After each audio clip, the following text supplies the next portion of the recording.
खुलुमबाय बे समाव बडोलेण्ड इंखं टेलिभिजननि स्टुडिय'आव आं मिथिका नार्जारी दिनैनि गाहाय रादाबफोराव दङ। ड्राग्सजों लोब्बा थानाय जायखिजाया खौरांखौ मबाइल एपनि जोहै हरनो सीआईडीआ खावलायदों। मक्कायाव आसामनि सासे हज दावबायारिया गोमानानै दङ। बीजेपी दैदेनगिरि बिजय पाठकखौ गाग्लोबनाय जाथायजों लोब्बा थानाय साथाम दायनिगिरिखौ हमबाय। फरायनायजों लोगोसे गासैबो बर' फरायसाफोरानो हारि जौगानायनि खामानि मावनांगोन बुंदों खोरोमदाव औवारी। दावबायारिफोरखौ मुहि होनायनि थांखिजों बिटिआर सोरखारनि गनायजाथाव मावफारि। Central institute of horticulture Nagaland Bharat सोरखारनि बानजायनायाव आबादारिफोरखौ फोरोंथाय होनाय आरो सुबुं सम्पद सोरजिनाय मावबादा। पाइलट आरो केबिन क्रिउनि आंखालाव एयार इन्डिया बिरखंआ 14 घन्टा उन जादों। बाक्सानि मसलपुराव इउपिपिएल दोलोनि गेदेरथार जयनिं हाबाफारि 3,000निबो बारा सुबुंफोरा इउपिपिएल दोलोआव जयनिं।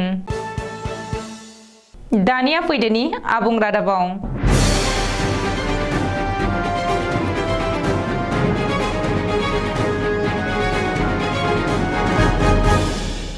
रायजोनाङै ड्राग्सनि हेंथायै गोख्रों अपारेशन सोलिगासिनो दङ। बे समावनो आसामखौ ड्राग्सनिफ्राय उदां खालामनो थाखाय सीआईडीआ गोख्रों राहा लादों। जायखिजाया सुबुङानो गावनि मुं आरो थं सिखोमानानै ड्राग्सजों लोब्बा थानाय खौरांखौ पुलिसनो हरनो हागोन। मख'नो गोनांदि थांनाय बोसोरनैयाव आसाम पुलिसआ रायजोआव ड्राग्सनि हेंथायै गोख्रों अपारेशन खालामनानै कौटि रां बेसेननि ड्राग्सजों लोगोसे 500निबो बांसिन ड्राग्स फालांगिरिफोरखौ हमनो हादों। बेनि अनगायैबो आसाम पुलिसआ 2021 मायथाइयाव ड्राग्सनि हेंथायै खौरां हरनायनि थाखाय मोनसे मबाइल एप बेखेवदोंमोन। नाथाय बे एपनिफ्राय जेबो मदद मोनाखैमोन सीआईडीआ।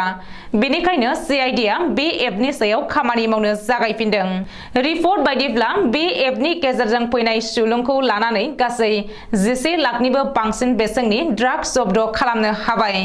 बेनि अनगायैबो 5 केस रेजिस्टार खालामबाय आरो 10 ड्राग्स फालांगिरिफोरखौ हमनो हाबाय। सुलुङाव फोरमायथिनाय बायदिब्ला बे एपखौ सरासनस्रा सुबुंफोरा गुगोल प्ले स्ट'रआव मोननो हागोन आरो ड्राग्स फ्री आसाम एपखौ डाउनल'ड खालामनानै ड्राग्सजों लोब्बा थानाय जायखिजाया खौरांखौ दैथायहरनो हागोन। मख'नो गोनांदि बे एपखौ बाहायनानै ड्राग्सनि जायखिजाया खौरां हरनो थाखाय सीआईडीआ सरासनस्रा रायजो राजाफोरखौ खावलायदों आरो खौरां हरग्रा सुबुंनि मुं आरो थंखौ स्रोदआव लाखिगोन एबा दोनखुमागोन होननानै सीआईडीआ खोथा होदों। सौदी आरबनि मक्कायाव आसामनि सासे हज दावबायारिया गोमानानै दङ। थांनाय 6 दाननिफ्रायनो आसामनि सासे हज दावबायारिया मक्कायाव गोमानानै दङ। मिथिनो हानाय बायदिब्ला जगिकपा सरपारानि थागिरि 69 बोसोर बैसोनि जसिम उद्दीनआ थांनाय 25 फेब्रुआरिनिफ्राय गोमानानै दङ। बेनि बागै नखरनि सुबुंफोरा फोरमायथिनाय बायदिब्ला आसामनि सा 48 हज दावबायारिफोरनि मोनसे हानजाया थांनाय 24 फेब्रुआरि खालि उरांजों सौदी आरब फारसे थांदोंमोन। बे हज दावबायारिफोरनि हानजायाव दंमोन जगिकपानि जसिम उद्दीनाबो। रिपर्ट बायदिब्ला हाबिब टुर एन्ड ट्रेभेल्स एजेन्सिनि जोहै जसिम उद्दीनआ सौदी आरबआव थांदोंमोन। नाथाय 25 फेब्रुआरि खालि मक्कायाव सौहैनायनि उनावनो जसिम उद्दीनआ गोमानानै दङ। बबेखानि हज दावबायारि जसिम उद्दीननि बागै दासिमबो जेबो गुमुर मोननाय जायाखै होननानै नखरनि सुबुंफोरा फोरमायदों। बेबायदि थासारियाव सैनांनायनि थाखाय नखरनि सुबुंफोरा जिंगायाव गोग्लैदों आरो बेनि सायाव माबा मोनसे राहा लानो आरो जसिम उद्दीनखौ नागिरनो थाखायबो आसाम सोरखारखौ खावलायदों। गुवाहाटी नोगोरमायाव बीजेपी दैदेनगिरि बिजय पाठकखौ हानजायारि गाग्लोबनाय जाथायाव लोब्बा थानाय आरोबाव गुबुन सासे दायनिगिरिखौ पुलिसआ हमनो हादों। बेजों लोगोसे बिजय पाठकखौ गाग्लोबनाय जाथायखौ लोब्बा लानानै 3 दायनिगिरिखौ पुलिसआ हमबाय। बावैसो हमजानाय गुबुन सासे दायनिगिरिखौ मौसम महन्त होननानै सिनायथिनो हादों। रिपर्ट बायदिब्ला मौसम महन्तआ कटन मुलुगसोलोंसालिनि सासे फरायसा। बेनि सिगां बे जाथायखौ लोब्बा लानानै कटन मुलुगसोलोंसालिनि गुबुन सानै फरायसाखौ पुलिसा हमदोंमोन। बिजेपि दैदेनगिरि बिजय पाठकखौ गाग्लोबनाय जाथायखौ लोब्बा लानानै हमजानाय कटन मुलुगसोलोंसालिनि गुबुन सानै फरायसाखौ ऋषिकेश दास आरो मृगांक काश्यप होननानै सिनायथिनो हादों। मख'नो गोनांदि सनिबारखालि गुवाहाटी रेल स्टेशननि साखाथियाव गुवाहाटी जिल्ला बिजेपिनि गाहाय नेहाथारि बिजय पाठकखौ सिनाय मोनि दुथांफोरा गोबौ हाथियारजों गाग्लोबनानै गोब्राब जखम खालामदोंमोन, जेराव बिजय पाठकनि खर'आव मोन 10 सिलाइ खालामनो गोनां जादोंमोन। ओरैहाय बे जाथायनि सायाव पुलिसा नायबिजिरनानै कटन मुलुगसोलोंसालिनि 3 फरायसाफोरखौ पुलिसा हमबाय।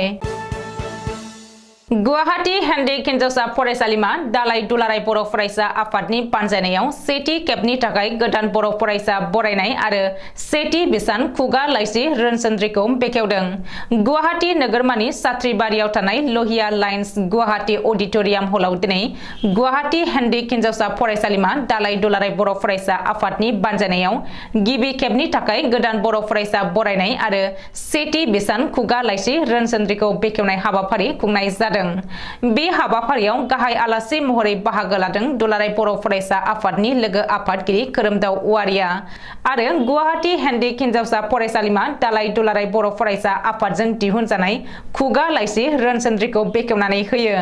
बेजों लोगोसे गासैबो बर' फरायसाफोरानो फरायनायजों लोगोसे हारि जौगानायनि खामानि मावनांगोन होननानै खोरोमदाव औवारिया बुंथियो। बे हाबाफारियावनो बाहागो लाफायो मिरु दुलाराय बर' फरायसा आफादनि थुनलाइयारि नेहाथारि मिनिसोरां ब्रह्म, गुवाहाटी जिल्ला एबसुनि आफादगिरि अबिनाश नार्जारिजों लोगोसे माखासे बिबानगिरि बिथांमोनहा।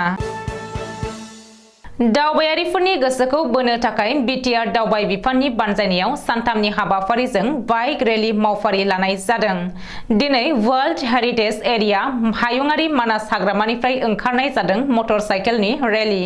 बे बाइक रेलीखौ बिटिआरनि सेक्रेटारियेट गेटनिफ्राय जागायजेननाय जादों आरो मटर साइकेल रेलीनि हानजाया चक्रशिला, महामाया बायदि ओनसोलाव दावबायनानै मोनाबिलि समाव नुजाथिफैयो हायुङारि मानास हाग्रामायाव। बे गोख्रों मटर साइकेल रेलीनि हानजाखौ दैदेनदों बिटिआरनि टुरिस्ट डिपार्टमेन्टनि मावफुं सोद्रोमा धर्म नारायण दासआ। खौरांनि गेजेरजों फोरमायदों दि बिटिआरनि इएम टुरिस्ट डिपार्टमेन्टनि मावफुं सोद्रोमा धर्म नारायण दासआ सनिबार मोनाबिलि समाव हायुङारि मानास हाग्रामायाव मोनफैदों। दिनै रबिबारनि फुंबिलि 10 रिंगासो समाव हायुङारि मानास हाग्रामानिफ्राय बाइक रेलीखौ जागायनानै बगामाथि, भैरबकुन्दसिम दावबायलांगोन मटर साइकेल रेलीनि हानजाया।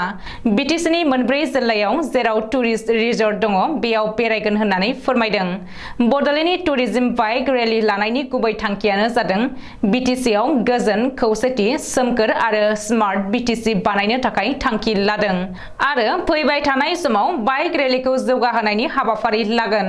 बे सानथामनि बाइक रेलीनि हाबाफारियाव गुबुन गुबुन जायगानिफ्राय बाहागो लाफैदों होननानै खौरांनि गेजेरजों फोरमायदों बिटिआरनि इएम टुरिस्ट डिपार्टमेन्टनि मावफुं सोद्रोमा धर्म नारायण दासआ। Central institute of horticulture Nagaland Bharat सोरखारनि बानजायनायाव Baksa agro' feed farmer producer company लिमिटेडनि मददजों आबादारिफोरखौ बिगियानारि राहाजों फोरोंथाय होनाय आरो सुबुं सम्पद सोरजिनाय थांखिजों हर्टिकालचारनि फोरोंथाय मावबादा खुंदों। बाक्सा जिल्लानि नाग्रिजुलि, तामुलपुर, जाला, बोरिमाखा आरो आगसिया बालाबारि बे मोनबा जायगायाव आबाद बिथिंनि फारसे रोंगौथि गोनां सुबुंफोरखौ लानानै बे मावबादानि गेजेरजों आबादारिफोरखौ बायदि रोखोमनि आबाद मावनायखौ फोरोंनाय जादों। हर्टिकालचारनि बेरेमोदै फिसिनाय, कफि गायनाय, स्ट्रबेरी आबाद, ड्रागन आबाद, आलु आबाद मावनाय बायदिफोरखौ मा बायदियै गायो आरो जोथोन लायो बेनि बागै रोखायै फोरोंथाय होनाय जादों। थिग बेबायदिनो बाक्सा जिल्लानि आगसिया बालाबारियाव बेरेमोदै फिसिनायनि बागै फोरोंथाय होनायाव ट्रेनार महरै महेश सुबुरियाया बाहागो लायो आरो बेरेमोदै फिसिनायनि बागै गुवारै फोरमायथिनानै होयो। मख'नो गोनां दि बे हाबाफारिखौ खुंफुंनायाव बाक्सा जिल्ला एग्र' फीड फार्मार प्रडिउसार लिमिटेडनि बिथोनगिरि Nishan Narzary, Samboru Boro', salt range food private लिमिटेडनिफ्राय जोंसार मुसाहारि, कलमाक्स दैमारि, उदिपत बसुमतारि बिथांमोना बाहागो लादोंमोन। पाइलट आरो केबिन क्रिउ एबा एयार हस्टेसनि आंखालाव रबिबारखालि शिकाग'निफ्राय टरन्ट'सिम थांनाय एयार इन्डियानि बइं 777 आ 14 घन्टा लेट एबा उन जानायाव हान्थियारिफोरा जोबोद हालाय-हाफाय जानांदों। सुलुङाव फोरमायथिनाय बायदिब्ला शिकाग'निफ्राय सान फ्रान्सिस्क'आव थांनाय एयार इन्डियानि गंसे बइं 777 खौ रबिबार खालि केन्सेलबो खालामनो गोनां जादों। एयार इन्डियानि खुंथायगिरिया फोरमायथिनाय बायदिब्ला थांनाय बोसोरनिफ्रायनो एयार इन्डियानि पाइलट आरो केबिन क्रिउनि आंखालजों मोगा-मोगि जाबोनांदों। नाथाय अब्लाबो एयार इन्डियाया बेफोर जेंनाखौ थाबैनो सुस्रांनो नाजागासिनो दं होननानै फोरमायदों आरो हान्थियारिफोरनि दुखु सैनांनायनि थाखाय निमाहा बिदों एयार इन्डियानि खुंथायगिरिया। फैगौ 2024 इं मायथाइनि लकसभा बिसायख'थिया सफैनो गोबां दान दंबावो। थेवबो नाथाय बिटिसिआव गोबां राजखान्थि हान्जाफोरनि गेजेराव गावबा गावनि हान्जाफोरखौ गोख्रों खालामनाया थाद'नाय गैयै सोलिहांनायखौ नुनो मोन्दों। बेबायदिनो बाक्सा जिल्लानि सिङाव थानाय बिटिसि 24 नं मुसलपुर बियाबनि आदालबारियाव इउपिपिएल राजखान्थि दोलोनि गेदेरथार जयनिं हाबाफारिया दिनै जानानै थाङो।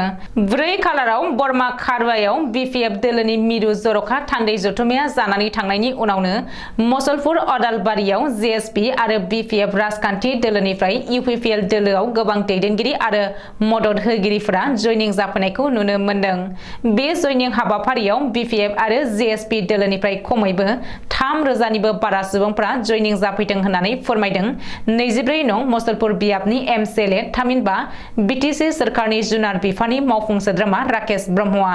बे जयनिं हाबाफारियाव बाहागो लानानै दानि रायजो सभानि एमपि रोनगोरा नार्जारिया खौरांगिरिनि सिगाङाव फोरमायनानै बुङो दि दायो इउपिपिएल दोलोआ जावरिखांदों, बेनिखायनो गोबां सुबुंफोरा इउपिपिएल दोलोखौ मोजां मोननानै जयेन जाफैदों। दिनैनि रादाबा एसेनोसै, गोजोन्थों।